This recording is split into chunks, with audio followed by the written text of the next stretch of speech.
2026ஆம் ஆண்டு நடந்து முடிந்த சட்டசபை தேர்தலில் பெருவாரியான வாக்குகள் வித்தியாசத்தில் தாவேகா கட்சியானது வெற்றி பெற்றிருக்குதுங்க.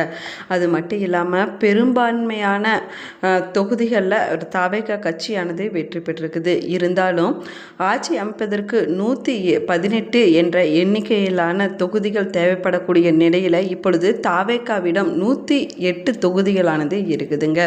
இப்போது இழுபறியான சூழ்நிலையானது நீடிச்சிட்டு வருது.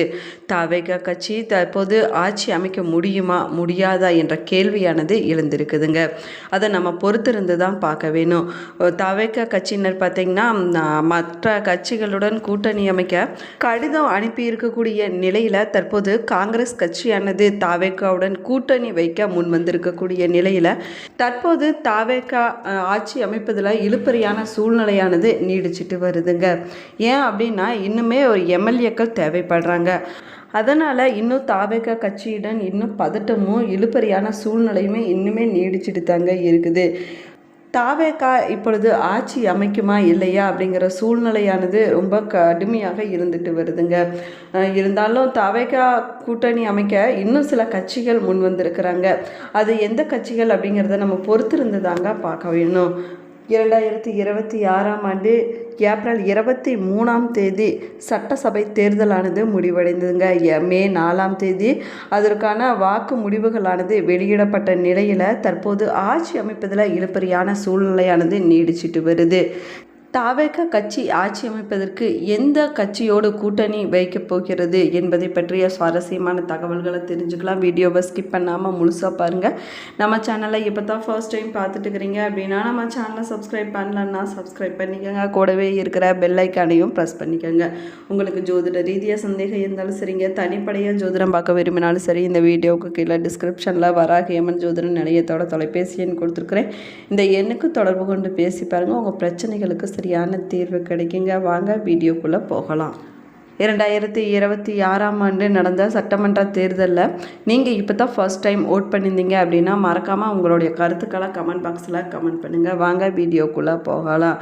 பெரும்பான்மையான வாக்குகள் வித்தியாசத்தில் தாவேகா கட்சியானது வெற்றி பெற்றிருக்குதுங்க. பெரும்பான்மையான தொகுதிகளையும் கைப்பற்றி தன் வசம் வச்சிருக்கக்கூடிய நிலையில் தற்போது 11 எம்எல்ஏக்கள் தேவைப்படக்கூடிய நிலையில் காங்கிரஸ் கட்சியானது இப்பொழுது கூட்டணி வைக்க முன் வந்திருக்குதுங்க. இருந்தாலும் மீதி இருக்கக்கூடிய எம்எல்ஏக்களை தேர்ந்தெடுப்பதற்கு தாவேகா கட்சி எந்த கட்சியோடு கூட்டணி வைக்க போகிறது அப்படிங்கிறத நம்ம பொறுத்திருந்து தாங்க பார்க்க வேணும். விஜயுடைய ஜாதகத்தில் தற்போது என்ன மாதிரியான ராஜயோகம் நடந்து கொண்டிருக்கும், அதனுடைய தாக்கம் எப்படி இருக்கும் என்பதை பற்றி பார்க்கலாம் வாங்க. ஜோதிடத்தில் குறிப்பிடக்கூடிய பஞ்சமகா புருஷ ராஜயோகங்களில் ரொம்பவே முக்கியமானதாக சொல்லக்கூடியது மாளவிய ராஜயோகமாகுங்க. சுக்கிர பகவான் ரொம்பவே வலுவாக இருக்கும்போது ஏற்படக்கூடிய யோகம் இருக்கக்கூடிய ஜாதகக்காரங்களுக்கு மகத்தான வெற்றியும் செல்வமும் கிடைக்கும் அப்படின்னும் சொல்லப்படுதுங்க. அது மட்டும் இல்லாமல் சமுதாயத்தில் செல்வாக்கானது உயருமாங்க. சொத்துக்களானது சேரக்கூடிய யோகமாகவும் சொல்லப்படுது. இந்த உலகத்தில் பிறந்த ஒவ்வொருவருக்குமே ஒரு குறிப்பிட்ட ராசி நட்சத்திரமானது கண்டிப்பாக இருக்குங்க. மேலுமே அந்த நேரத்தில் உங்களுடைய கிரகங்களின் அமைப்புகளின்படி உங்களுடைய ஜாதகத்தில் ஏதாவது ஒரு யோகம் அமைஞ்சிருக்கும். யோகம் என்றால் என்ன என்பதை முதல்ல நீங்கள் புரிந்து கொள்ள வேண்டியது ரொம்பவே முக்கியமானதாக சொல்லப்படுது. ஏன்னா ஜோதிடப்படி யோகம் என்பது வெறும் சுப பலன்களை மட்டுமே தரக்கூடியது இல்லாமல் பல நேரங்களில் சற்று சாதகமற்ற பலன்களையும் தரக்கூடியதாக சொல்லப்படுதுங்க. ஒருவருடைய வாழ்க்கையுடைய விதியை தீர்மானிக்கக்கூடியதாகவும் சொல்லப்படுதுங்க.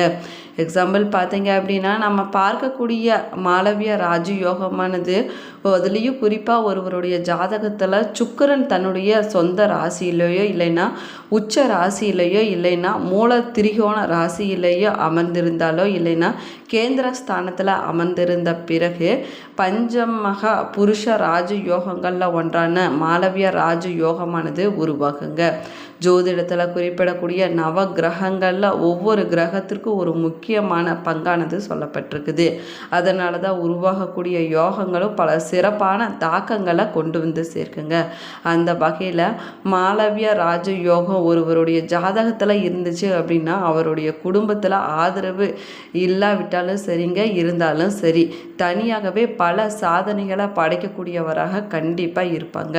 மேலுமே அவங்க முயற்சியால் மன்னன் மன்னனாகவோ இல்லைன்னா உயர்ந்த பதவியை வகிக்கக்கூடியவங்களாக இருப்பாங்க. அவரை உயரத்தில் கிரகங்களுக்கும் முக்கிய பங்கானது இருக்குதுங்க.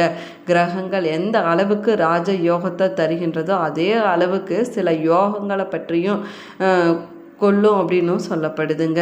சுக்கிரன் லக்கணத்தில் இருந்து கேந்திர ஸ்தானத்திலேயே, அதாவது 4, 1, 7 இல்லைன்னா 10ஆம் வீடுகளில், இல்லைன்னா தன சொந்த ராசியிலேயோ இல்லைன்னா மூல திரிகோணம் இல்லைன்னா உச்ச ராசியிலேயே இருந்துச்சுன்னா மாலகவ்யா ரோஜ யோகமானது உருவாகுங்க. அதன்படி நடிகரும் தமிழக வெற்றி கழக தலைவருமான விஜயுடைய ஜாதகத்தில் சுக்கிரன் தன்னுடைய சொந்த ராசியான ரிஷபத்தில் ஆட்சி பெற்று சஞ்சரிப்பதால் இந்த யோகத்தினுடைய அருளை பெற்றிருக்கிறார் அப்படின்னும் சொல்லப்படுது. மேலுமே மாளவிய ராஜயோகம் கொண்டு இருக்கக்கூடியவங்க பொறுமைசாலியாகவும் மனைவி மக்களுடைய ஆதரவு பெற்றவர்களாகவும் இருப்பாங்க. அது மட்டும் இல்லாமல் செல்வந்தராகவும் இருக்கக்கூடியவங்க, தங்களுடைய வாழ்க்கையில் முன்னேற்றத்தை பார்க்கக்கூடியவங்க, பொருளாதார ரீதியாக நல்ல ஒரு முன்னேற்றம் கண்டிருக்கக்கூடியவங்களாக இருக்கக்கூடியவங்க. அது மட்டும் இல்லாமல் அறிவு கூர்மையாகவும் இருக்கக்கூடியவங்க, கல்வி ஆராய்ச்சி போன்ற செயல்பாடுகளில் புகழ்பெற்று இருக்கக்கூடியவங்க, தன்னுடைய ஆளுமை திறனை நிரூபிக்கக்கூடியவங்களாக இருப்பாங்க. அதே போல் அவர்களிடம் இருக்கக்கூடிய தங்களுடைய தனித்தன்மையான வசீகரமான தோற்றம் மற்றும் ஆளுமை திறனை மற்றவர்கள் கவரக்கூடிய விதமாக இருக்கக்கூடியவங்க இந்த ராஜயோகத்தை கொண்டிருக்கக்கூடியவங்க. அதையும் தாண்டி இவர்களிடம் நல்ல பண்புகளானது நிறைந்திருக்குங்க. வசதி மிக்கவர்களாகவும் அதிர்ஷ்டசாலியாகவும் இருக்கக்கூடியவங்க. அதே போல் மீனராசி சுக்கிரன் உச்சம் பெறும்போது ரிஷபம் துலாமில் ஆட்சி பெற்றிருக்கும் பொழுது பெரிய அளவிலான நற்பலன்களான கிடைக்கும் அப்படின்னும் சொல்லப்படுதுங்க. இப்படி இவருடைய ஜாதகத்தில் மாளவியா ராஜ யோகத்தை பெற்றிருக்கக்கூடிய விஜய் தற்போது ஆட்சி அமைப்பாரா மாட்டாரா அப்படிங்கிற இழுப்பறியான சூழ்நிலையானது நிலவிட்டு வருங்க. இன்னுமே நம்ம பொறுத்திருந்து தான் பார்க்க வேணும். எந்தெந்த கட்சிகள் தாவேக்காவுடன் கூட்டணி அமைக்க முன் வராங்க அப்படிங்கிறத நம்ம பொறுத்திருந்து தான் பார்க்க வேணுங்க. என்ன மாதிரியான இலாக்காக்கள் கேட்க போகிறாங்க அப்படிங்கிறதையும் நம்ம பொறுத்திருந்து தான் பார்க்க வேணும். திமுகவோடு கூட்டணி வைத்திருக்கக்கூடிய 28 தொகுதிகளில் போட்டியிட்ட காங்கிரஸ் 5 தொகுதிகளில் வெற்றி பெற்றிருக்கக்கூடிய நிலையில் தற்போது 108 தொகுதிகளில் வெற்றி பெற்ற தாவேகா ஆட்சி அமைப்பதற்கு பெரும்பான்மை நிரூபிக்க 11 எம்எல்ஏக்கள் தேவைப்படுறாங்க. இதனால் 2 எம்எல்ஏக்களை கொண்டிருக்கக்கூடிய இந்திய கம்யூனிஸ்ட், மார்க்சிஸ்ட் மற்றும் விசிகாவுடன் ஆதரவு கோரி விஜய் கடிதம் எழுதியிருக்கிறாருங்க. இருந்தாலும் காங்கிரஸ் கட்சி மட்டும் தாவேகாவுடன் கூட்டணி அமைப்பதற்கு முன் வந்திருக்கக்கூடிய நிலையில் மற்ற கட்சிகள் கூட்டணி அமைக்க முன் வருவாங்களா மாட்டாங்களா அப்படிங்கிறத நம்ம பொறுத்திருந்து தாங்க பார்க்க வேணும். இதனால் தாவேகாவில் ஒரு இழுப்பறியான சூழ்நிலையானது நிலவிட்டு தாங்க வருது. ஒரு பதற்றமான சூழ்நிலையும் இன்றளவுமே இருந்துட்டு தான் இருக்குது. விஜய் ஆதரவு கோரி இருக்கக்கூடிய மற்ற கட்சிகள் கூட்டணி வைக்க முன் வந்தாலும் கூட என்ன மாதிரியான மாற்றங்கள் நடக்க போகுது, என்ன மாதிரியான இலாக்காக்கள் மற்ற கட்சிக்கு கிடைக்க போகுது அப்படிங்கிறதையும் நம்ம பொறுத்திருந்து தாங்க பார்க்க வேணும். தற்போது தமிழகத்தில் ஆட்சி தாவேகாவுக்கு ஆதரவு அளிப்பதற்கு முன் வந்திருப்பதாக காங்கிரஸ் தெரிவிச்சிருக்குதுங்க.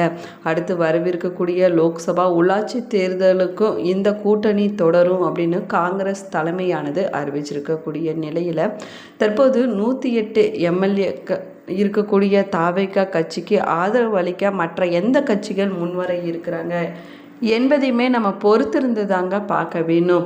நடந்து முடிந்த சட்டமன்ற தேர்தலில் பெருவாரியான வாக்குகள் வித்தியாசத்தில் தாவேகா கட்சியானது வெற்றி பெற்றிருக்குது. அது மட்டும் இல்லாமல் தன்னுடைய பெரும்பான்மையை தாவேகா தன்னுடைய பெரும்பான்மையை நிரூபிச்சிருக்குதுங்க. மற்ற கட்சிகளுக்கு சவால் விடக்கூடிய வகையில் தாவேகா பெரிய கட்சியாக உருவெடுத்திருக்குது.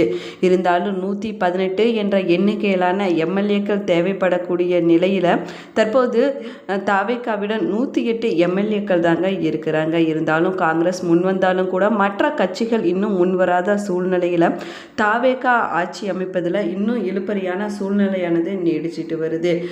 தாவேகா என்ன மாதிரியான முடிவுகள் எடுக்க போகுது, என்ன மாதிரியான மாற்றங்கள் நடக்க போகுது என்பதை நம்ம பொறுத்திருந்து தாங்க பார்க்க வேணும். இந்த பதிவு உங்களுக்கு பயனுள்ள தகவல்களை கொடுத்துருக்குன்னு நினைக்கிறேன். இந்த பதிவு உங்களுக்கு பிடிச்சிருந்தால் லைக் பண்ணுங்கள், ஷேர் பண்ணுங்கள், கமெண்ட் பண்ணுங்கள்.